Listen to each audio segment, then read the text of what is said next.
С останалите международни теми, Полша избира днес парламент. Един срещу друг се изправят Ярослав Качински с партията Право и справедливост и бившият председател на Европейския съвет Доналд Туск, който оглавява опозицията. Той определи днешния ден като най-важният в историята на демокрацията в страната от 1898 година. По думите му, днес се решава за оставането на Полша в Европейския съюз. Около 29 милиона души имат право на глас, включително половин милион регистрирани гласоподаватели в чужбина. А правителството ще се съобрази с препоръките на Венецианската комисия по повод конституционните промени у нас, а при неуспех с тях остава заявката за оставка. Това заяви министърът на правосъдието Атанас Славов в предаването Брюксел 1 в ефира на България Он Еър.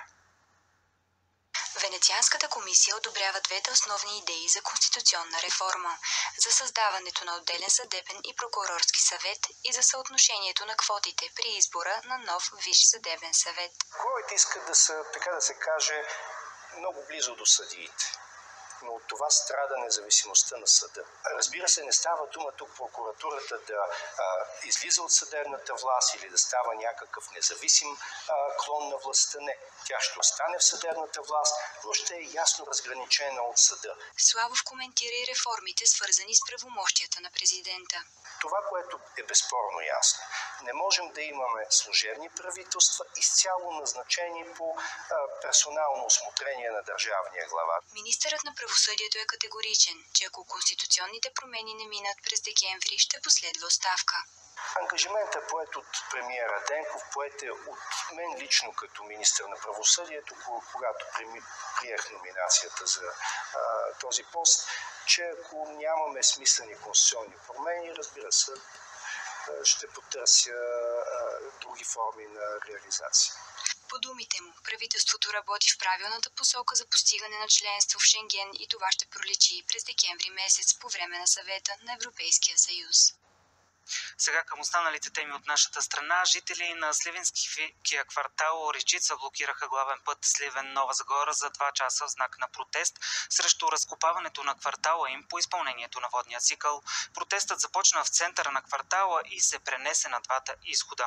Демонстрантите блокираха околовръстния път и трафикът беше насочен към обиколни улици.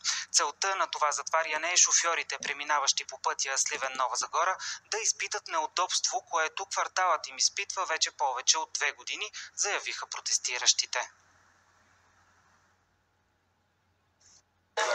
Че 2 години тече ремонта, няма нито една асфалтирана улица. Направяха едни жалки опити, асфалта пропадна и сега са го запълнили с камъни на главната улица. Очаквам, че днешните наши действия до някаква степен ще бъдат чути от управляващите и може би ще имаме някакви положителни резултати.